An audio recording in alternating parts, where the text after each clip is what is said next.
ಸಂಕ್ರಾಂತಿ ಹಬ್ಬದ ಶುಭಾಶಯಗಳು. ಈ ವರ್ಷ ಆದರೂ ನಮ್ಮೆಲ್ಲರೂ ಕೂಡ ಮಳೆ ಬಂದು ಮುಂದಿನ ವರ್ಷ ಒಳ್ಳೆ ಬೆಳೆ ಆಗ್ತದೆ ಅಂತೇಳಿ ನಾನು ಭಾವಿಸ್ಕೊಂಡಿದ್ದೇನೆ. ಸುಮಾರು 200ಕ್ಕೂ ಹೆಚ್ಚು ತಾಲೂಕುಗಳನ್ನು ಬರಗಾಲ ಅಂತೇಳಿ ನಾವು ಘೋಷಣೆ ಮಾಡಿದ್ವು. ಬಹುಶಃ ಈ ವರ್ಷ ಅದು ವಾಪಸ್ ಮತ್ತೆ ಬರಬಾರ್ದು. ರೈತರ ಬದುಕು ಹಸನಾಗಬೇಕು. ಮಳೆ ಬೆಳೆಗಳ ಸುಗ್ಗಿ ದಿನ ಇವತ್ತು. ಸೊ ನಾವೆಲ್ಲ ಭಗವಂತನಲ್ಲಿ ಈಶ್ವರನಲ್ಲಿ ಪ್ರಾರ್ಥನೆ ಮಾಡೋಣ. ಎರಡನೇ ಇನ್ನೊಂದು 21ನೇ ತಾರೀಕು 4 ಗಂಟೆಗೆ ಲೋಕಸಭಾ ಚುನಾವಣಾ ಸಂಬಂಧಪಟ್ಟಂತೆ ನಮ್ಮ ಎಲೆಕ್ಷನ್ ಕಮಿಟಿ ಮೀಟಿಂಗನ್ನು ಕರೀತಾ ಇದ್ದೇವೆ. ನಮ್ಮ ಸೆಂಟ್ರಲ್ ಅಬ್ಸರ್ವರ್ಸ್ ಬರ್ತಾರೆ. ನಮ್ಮ ಏನು ಮಂತ್ರಿಗಳು ಜಿಲ್ಲೆಗಳಿಗೆಲ್ಲ ಹೋಗಿ ಏನು ಒಂದು ಪ್ರಪೋಸಲ್ ಸಬ್ಮಿಟ್ ಮಾಡಿದ್ದಾರೆ ಅದ್ರ ಬಗ್ಗೆ ಚರ್ಚೆ ಮಾಡಿ ನಮ್ಮ ಕ್ಯಾಂಡಿಡೇಟ್ಗಳನ್ನ ಆದಷ್ಟು ಜಲ್ದಿ 19ನೇ ತಾರೀಕು ಸಾಯಂಕಾಲ 4 ಗಂಟೆಗೆ ಇಟ್ಕೊಂಡಿದ್ದೇವೆ. 21ನೇ ತಾರೀಕು ಮಂಗಳೂರಿನಲ್ಲಿ ಕಾರ್ಯಕರ್ತರ ಸಮಾವೇಶ ಇಟ್ಕೊಂಡಿದ್ದೇವೆ.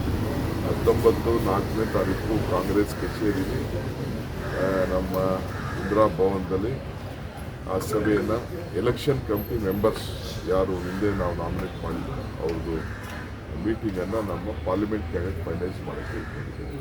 ಸರ್, ಸಂಕ್ರಾಂತಿ ಗಿಫ್ಟ್ ನಿಗಮ ಮಂಡಳಿ ಆಗ್ಬೋದು, ಯಾವ ಗಳಿಗೆಯಲ್ಲಿ ಬೇಕಾದ್ರೂ ಆಗ್ಬೋದು. ಇವತ್ತೇ ಹಬ್ಬ ಅಲ್ಲ ಸರ್, ಮುಗ್ದೇ ಹೋಗ್ತಾ ಇದೆ. ಆಗ್ಬೋದು, ಇಲ್ಲ ಏನು ಮುಂದಕ್ಕೆ ಹೋಗಿ ಚಾನ್ಸೇ ಇಲ್ಲ. ಆಗ್ಬೋದು, ಸಾಯಂಕಾಲದೊಳಗಡೆ ನಾನು ನಿಮ್ಮ ಹತ್ರ ಮಾತಾಡ್ತೀನಿ. ಅಲ್ಲ ಸರ್, ಕಾರ್ಯಕರ್ತರಿಗೆ ಎಷ್ಟು ಜನ, ಶಾಸಕರಿಗೆ ಎಷ್ಟು ಜನ ಅಂತ ನಾನು ಹೇಳೋಕ್ಕಾಗಲ್ಲ.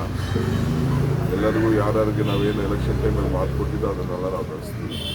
ನಂಬರ್ 2, ಅನಂತಕುಮಾರ್ ಹೆಗಡೆ ಅವ್ರಿಗೆ ಪಾಪ ಅವರ ಕಾರ್ಯ ಮುಖಂಡಗಳೇ ಸ್ವಲ್ಪ ಅವ್ರಿಗೆ take care of his health. ಏಕೆಂದರೆ ಯಾರು ಮಾನಸಿಕವಾಗಿ ಸ್ಥಿರ ಇರೋರು ಯಾರು ಮಾತಾಡೋಕ್ಕೆ ಹೋಗಲ್ಲ. ಬಹುಶಃ ಅವ್ರ ಲೀಡ್ಗಳೇ ಗೊತ್ತಾಗಿದೆ ಇದು ಮಾತಾಡೋದು ತಪ್ಪು ಅನ್ನೋದು ಗೊತ್ತಾಗಿದೆ. ಅದೊಂದು ಒಳ್ಳೆ ಬೆಳವಣಿಗೆ. ಕೂಡಲೇ ಅವ್ರ ಹೆಲ್ತ್ ಬಗ್ಗೆ ಗಮನ. Sir, please repeat that in English, sir. On Anand Kumar Hegde, please, sir. English ali. Anand Kumar Hegde, I think, has lost his health balance. I appeal to the leaders of the BJP to take care of his health, to get it admitted and to check what is his problem.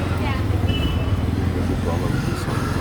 I'm very happy at least the leaders have the basic common sense. Now they have understood what Mr. Anand Kumar Hegde is speaking is not right.